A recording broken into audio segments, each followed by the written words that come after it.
Movimento. Entrevista. Literatura em movimento. Pois é, tem lançamento de livro aqui com a gente. Tem lançamento de livro. O nosso querido Silvio Cavalcante, o escritor, lançando A Cidadela Inventada. Vamos conversar com o nosso querido Silvio. Boa noite, Silvio. Boa noite, Marcelo. É um prazer estar com você. Agradeço muitíssimo o convite e é uma honra estar nas ondas do Rádio Jornal, essa rádio tão tradicional aqui de Pernambuco e do Brasil, Pernambuco, falando para o mundo. Que legal, que legal. Estamos felizes também. Acho que é a primeira vez que nós conversamos aqui. Queria que você falasse um pouco sobre o Silvio Cavalcante, antes de a gente entrar na Cidadela Inventada. Por favor, Silvio. Muito bem. Bom, eu sou de formação arquiteto. Formei em arquitetura e urbanismo. E desde muito tempo estive muito ligado ao movimento cultural. Sim. Daqui de Pernambuco. Eu sou recifense.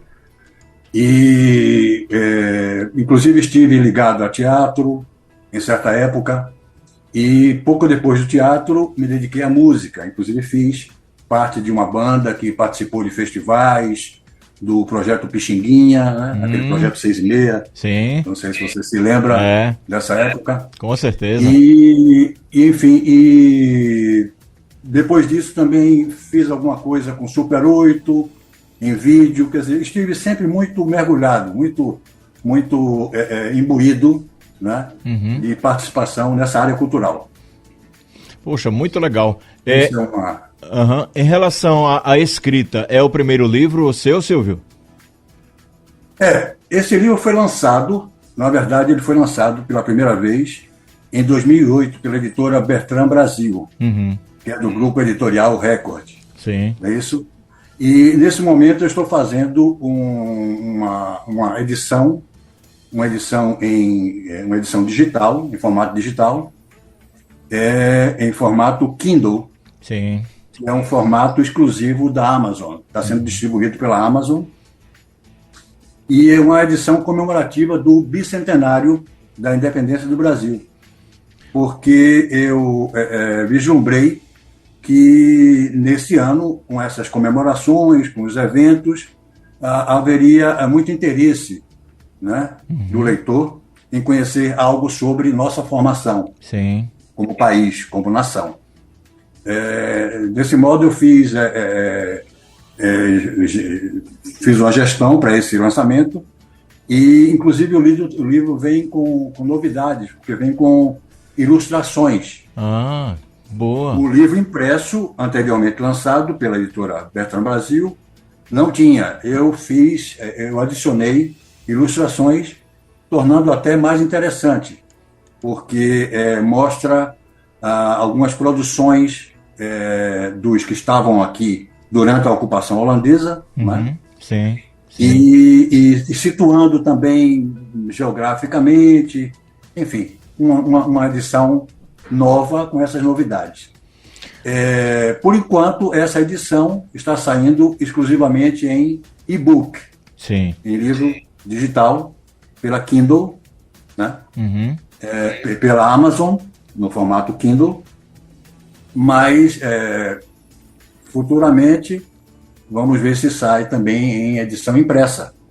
É essa a ideia. É um tema bem interessante. Eu já estava lendo aqui, aliás, durante a semana, né, a sinopse do livro.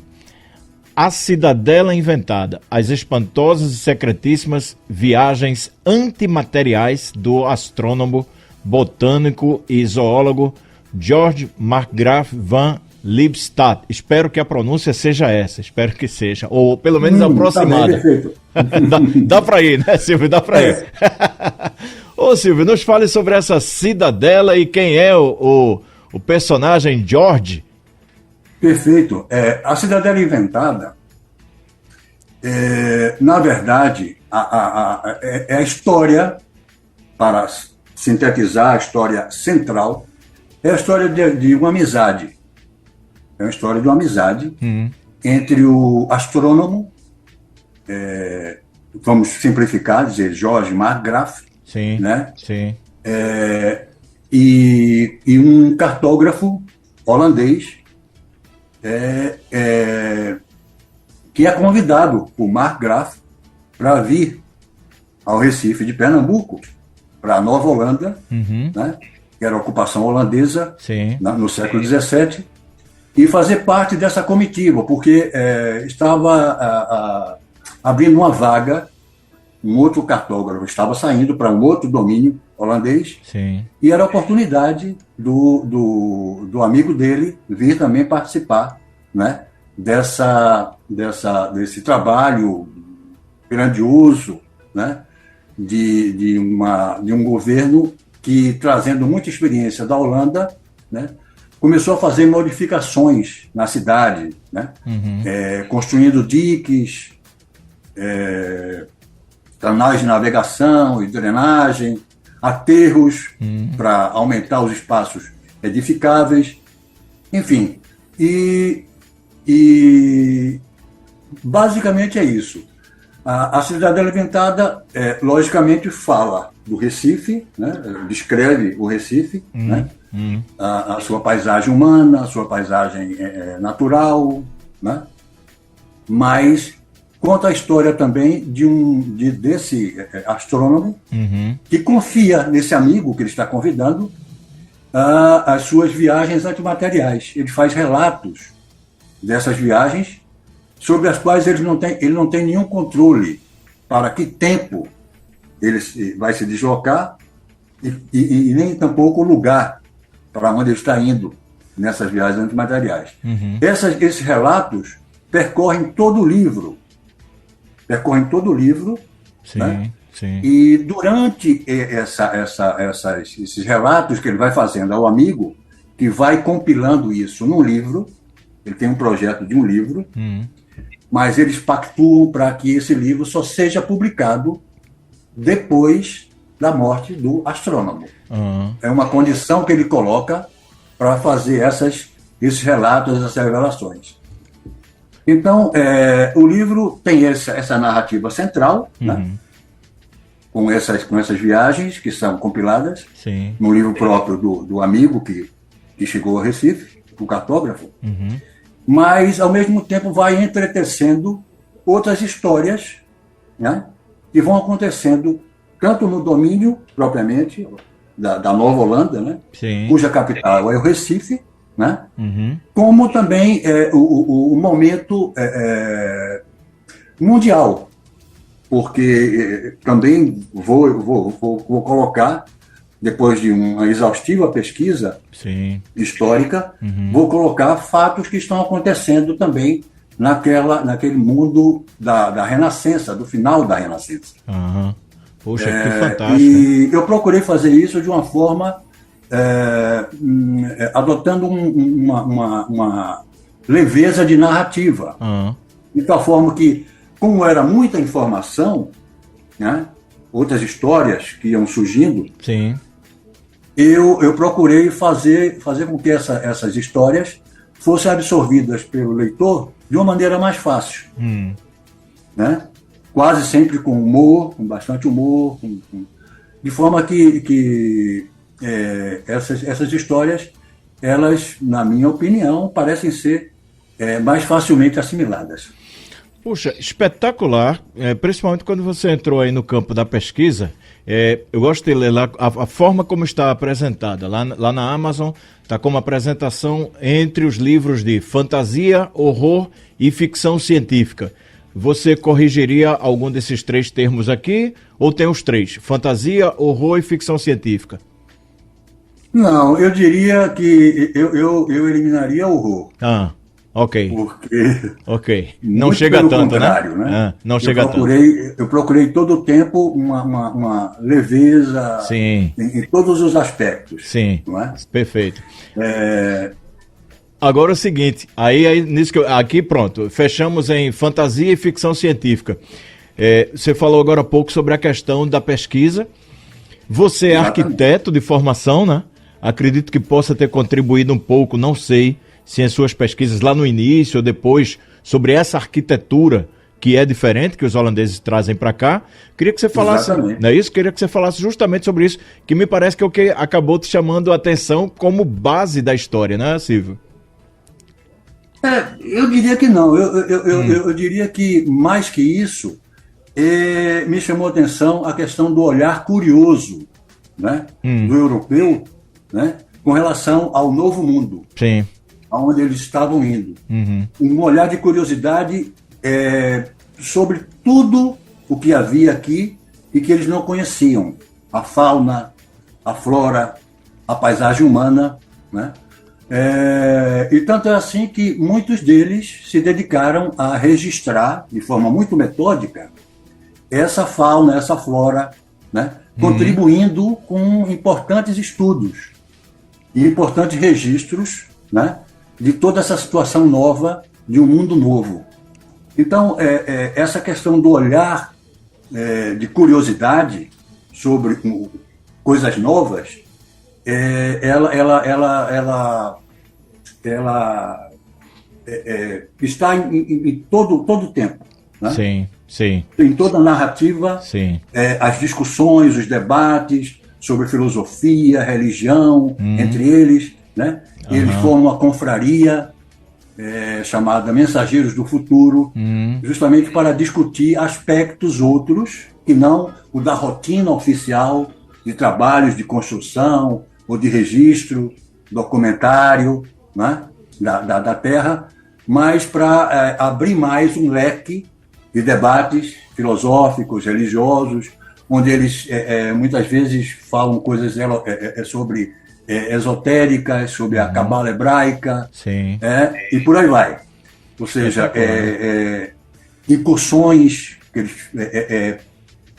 eles mesmos planificam e executam incursões ao quilombo dos Palmares, para também conhecer de perto os rituais dos negros africanos que vinham para os engenhos, né?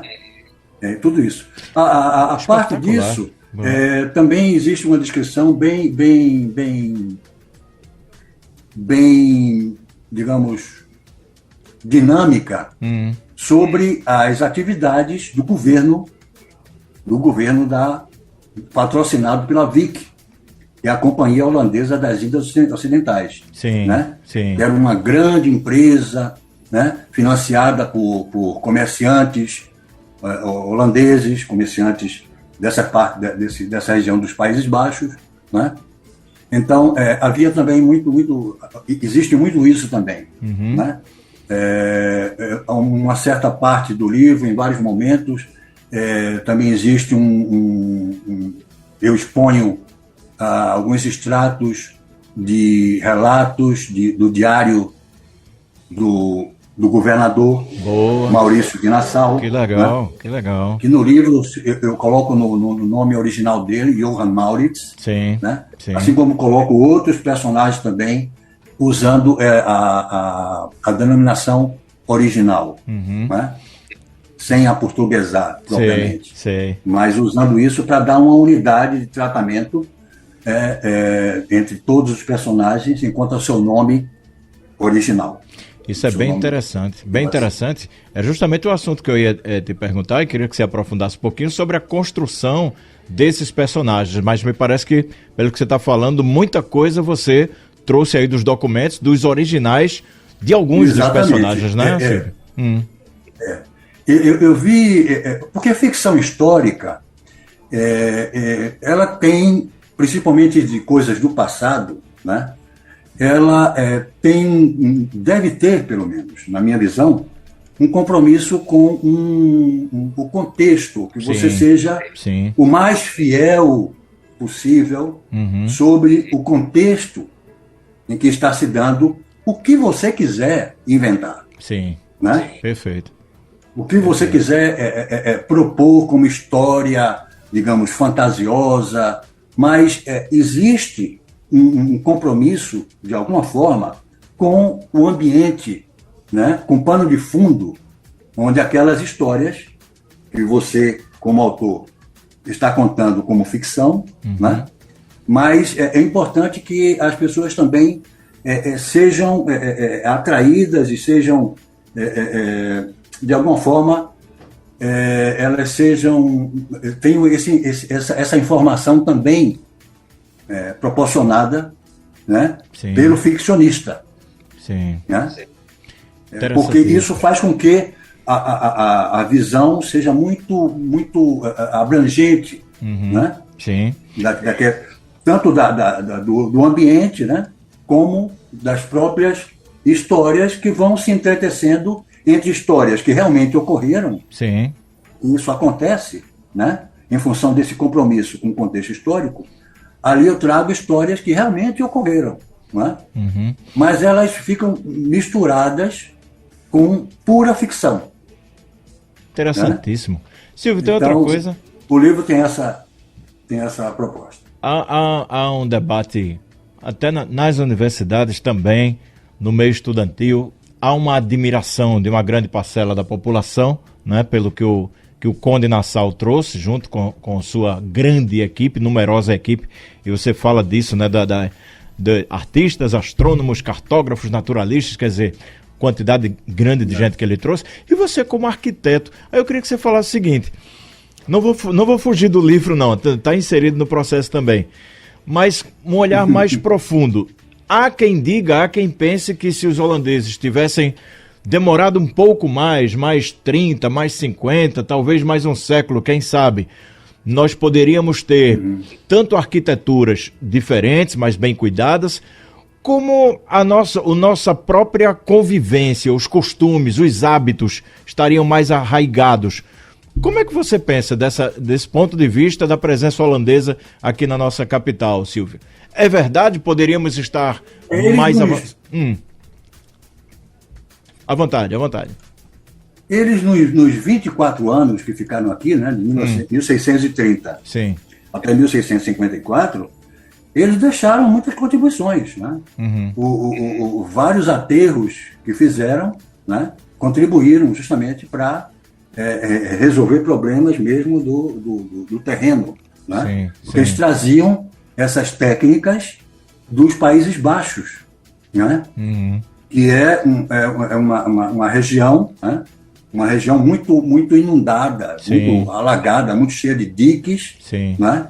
E eles dominavam essas técnicas. Então, eles já trouxeram essa contribuição. Por outro lado, o aspecto também dos artistas e dos técnicos, né, dos cientistas que estiveram aqui, eles também cumpriram, né, de forma muito eficiente seu papel, porque, por exemplo, o Markgraf fez em coautoria com Willem Piso uma obra chamada Historia Naturalis Brasili, História Natural do Brasil, que foi o primeiro registro, né, de história natural feito nas Américas. E esse livro foi muito bem editado, né, em Amsterdã, na Casa Bleu, que, por sua vez, dispunha também de uma técnica primorosa em termos de publicação, né, de editorial, né, eles publicavam livros realmente primorosos, né, e mapas, enfim, toda uma parte gráfica que eles também trouxeram. O que mais podia dizer a você? Também a questão da convivência, né? O Johann Mauritz, que era um homem que admirava muito as artes e as ciências, ele também procurou fazer uma boa relação com as pessoas da Terra, né? E promover toda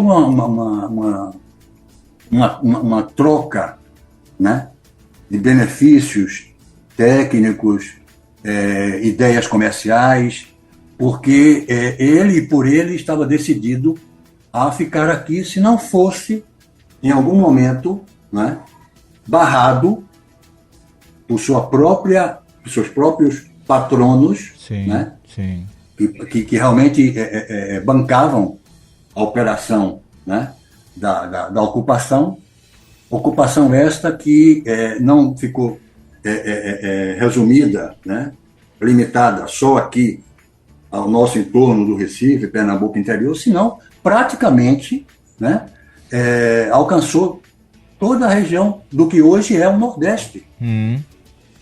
Né? Os holandeses eles tiveram praticamente em todo o Nordeste, né? e tendo como capital o Recife. Rapaz, não li o livro, espero ler, mas vou lhe fazer um pedido. Escreva mais, Silvio.